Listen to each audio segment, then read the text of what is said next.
Join us as we search Alaska and beyond for mysterious creatures, featuring Beans Baxter and Rob Roy Menzies. This is the Alaska Bigfoot Studies.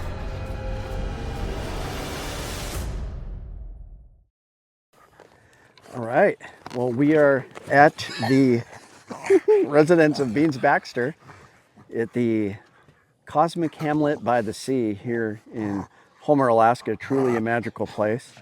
Very relaxing out here. Late season, end of the summer. So you can find Beans on Alasquatch on YouTube. Okay. We'll have to put him in there. Get attacked by a gremlin here. So I will put a link up to his channel there. Got to put the 2-year-old away. He's getting hyper. Almost lost an ear there. But yeah, you can find him on YouTube. I typically go out with him and Rob Roy Menzies for expeditions, but we've just been going over the headlines of kind of what's new in the kind of Bigfoot cryptid world. I had one case I was going to talk about, but what was the incident that you mentioned earlier? So the disappearance in Yeah, the dead body. Skilak. So my mother-in-law brings to my attention this. She's like, you gotta watch this documentary. She's like, it's really interesting. It's really compelling, and she knows I'm interested in stuff like that. Mm-hmm. And it's the story of this man and woman. They go out to Skilak Lake or somewhere near Skilak Lake. I'm a little. I watched the video and you'll find out why I didn't pay much attention to it. But Right. apparently they disappear, and the woman, I believe, was never found, and the gentleman was found with like some kind of head wound or head trauma inside like a barrel. And Weird. the way it was described, it was probably like a bait station, like a bear bait station. Oh, wow. Weird. And, I was like, how have I not heard of this? Like usually, I mean, Alaska, it's a big state, but it's a small state. Anytime somebody disappears, you usually like text me the Nixle alert or whatever. Yeah, and even like there's some cases that are just like landmark cases that even though they're not solved, like when I went through the academy, there were certain things we talked about. Right. There were certain like incidents that like the Timothy Treadwell thing. Like we talked about that. I saw like autopsy photos of Timothy Treadwell.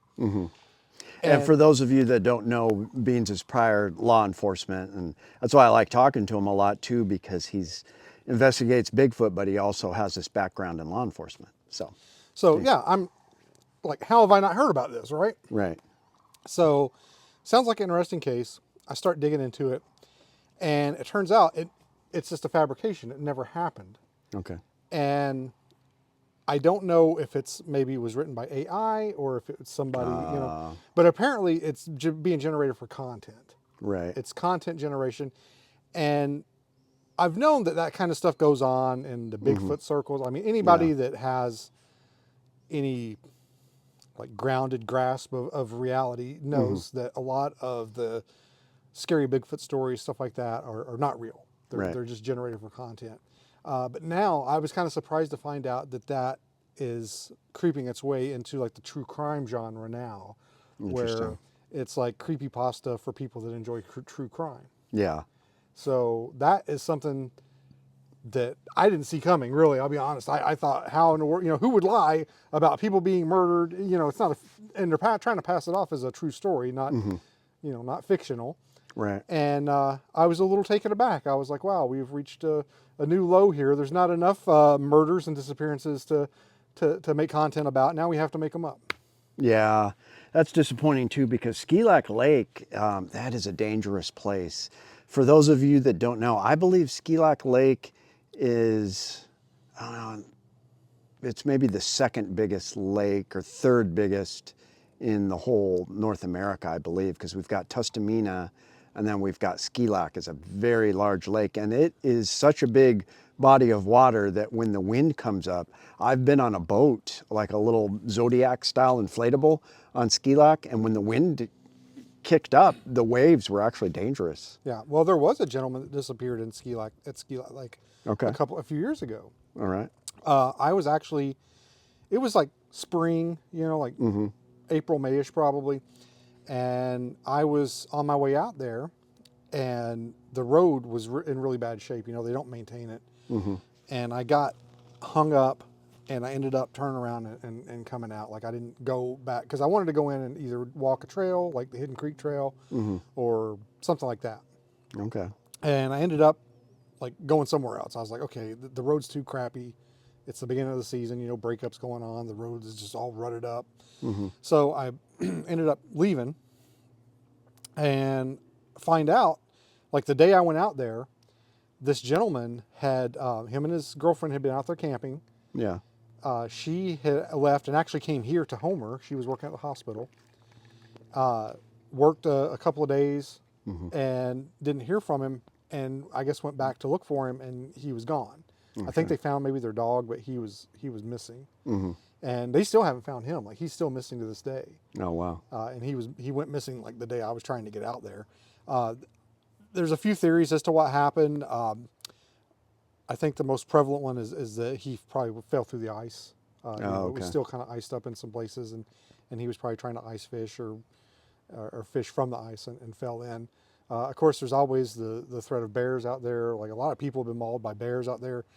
Huge bears. I believe there was somebody that was mauled on the Hidden Creek Trail this year, as well as the Kenai River Trail, which are both out on that road, on Skilak Lake Road. Right. So there's always the threat of bears out there. Yeah. I've seen bears out there more than I have anywhere else other than probably, my own backyard. I talked to a guy that was traumatized once out in the Skilak Lake Road area. He was just like walking a trail, and suddenly, like, they must have been a group of siblings, but they were all like, 400 or 500 pound brown bears, all came up out of the brush, stood up, 20 feet from him, on either side of him, just stood up and looking at him. And I mean, even if you have a firearm, if you're looking at 3 brown bears that big, I mean, you might get one of them. That's a no-win. That's a Kobayashi Maru. Yeah, yeah. But yeah, I've seen a lot of bears out there, mostly black bear. I've seen bear tracks out there that were just, ginormous. Right. That probably did belong to big brown bears. But yeah, it's a dangerous place out there. People have gone missing. People have gotten mauled. That's where the fire went through a few years ago and burned quite a bit of it. But yeah, I it wouldn't surprise me a bit to learn that somebody had gone missing out there or been found deceased. Yeah. But it did surprise me quite a bit to find out people are making stories up about it. Yeah. So. Thankfully, there's still some true crime stuff being investigated. My buddy just sent me a link to upcoming documentary on Hulu. It's Alaskan guy, James Domick Jr., is doing a story on the guy that killed somebody in Guyana, killed his mother. And I guess he was making some claims that like the little people mess with. Did you see that trailer? I have seen the trailer for that. I think it's out now. Okay. I believe it's available to watch. I believe Jesse was telling me. Jesse Desmond was telling me it's available to watch. I haven't seen it yet. She emailed me about that too. Yeah. What's crazy about that story is that's where my grandmother is from, Guyana, and that guy actually ruined my like once in a lifetime hunting trip, because that whole thing, it happened in like, I forgot. It was like somewhere between 2012 to 2015, somewhere in there. But I actually flew out to Guyana to hunt on the Squirrel River, on the Kobuk. And, I've got cousins with just, one of my cousins still ran one of the hunting lodges there. And then my other cousins had hunting cabins, and I was all set. And then the troopers locked the whole village down because there was a manhunt for that guy. And so I had to sit there in a shack with my other cousin for like 5 days, missing out on hunting. And it was horrible. But yeah, the guy was an actor, and he had been in like, a couple of Hollywood movies, and he just lost it. And I believe the story that I heard there is that he strangled his mom with like a phone cord or something. Yeah. And then, but you know, when it comes to the little people, that is probably the biggest cryptid in Alaska. It's more universal, widespread. We get all kinds of reports of it. The craziest story of the little people was that boy in a southwest village that he was gone in like the middle of winter, and he said that I think he said the little people saved him. Do you remember that story? I don't remember that one. Well, I'll have to research it and do a video on it, but that was pretty intense. But yeah, when it comes to true crime, I mean, we've talked about missing 411 before. I mean, that this land will literally swallow you up.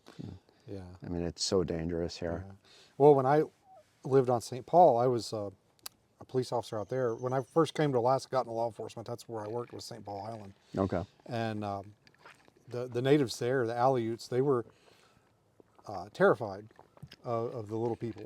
And one of the guys I worked with, he was a retired Coast Guard guy. He was married to a native woman.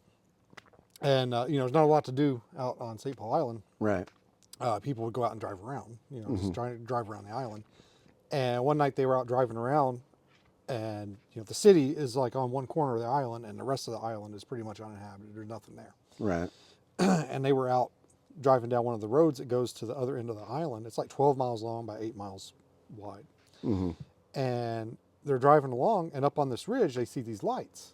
Oh, And there's no road up there. There's no like way to get up there. wow. And my friend was like, "Man, what are those lights up there? What's going on? Like, you know, I wonder if we can like walk up there and see what's going on." Yeah. His wife starts freaking out. Like, "Nope, nope. That's probably the little people. Like, we need to get out of here. I don't want to mess with." Like, Yeah. like genuinely afraid. Yeah. And they don't mess with the little people No. on St. Paul Island. Like, they don't like them. They don't want to mess with them at all. Yeah. One interesting story I heard was there was a bush pilot flying over southwest Alaska. So, you know, you got the villages, Bethel's the hub, and then all the villages in the YK Delta. He was flying in the middle of nowhere. There shouldn't have been anything. And he said there was a village of little people, and they all had little huts and fires, and it was all lit up from their torches. And he was just like flying really low, like freaking out. Another story was an oral tradition, which is interesting, from the Kobuk River area where, you know, Kayana is. And this story, you know, one of the dangers of the little people, if you hear them laughing and stuff, don't follow the voices, don't go with them, because they're mischievous, they'll take you away and you'll never come back. Well, supposedly this kid was taken away, and this has to do with time travel, because he was taken away, he went with the little people into this mountain, and then they finally like returned him, and he came back out, you know, after a few months, and he was still a kid, and like his parents were like about to die, like it had been like 50 or 60 years later, and he hadn't aged. So that's like getting into like UFO abduction stories that sometimes have twists like that. But something is very odd with that. And I would say Bigfoot is probably close to the second most popular cryptid here as far as reports, but number one would have to be the little people. What do you think? Yeah, I think as far as, especially when it comes to like fear or apprehension, Yeah. I would say little people are number one. I've definitely heard, you know, more coming from the natives, more cautionary tales about the little people Yeah. than I have Bigfoot. You know, pretty much with Bigfoot, it's just don't whistle. You know, don't whistle at night, and don't follow whistles. You know, and, Yeah. but with little people, it seems like it's a little bit more, all, you know, like don't do this, don't do that. You know, like don't do that. You know, you got to worry about offending them.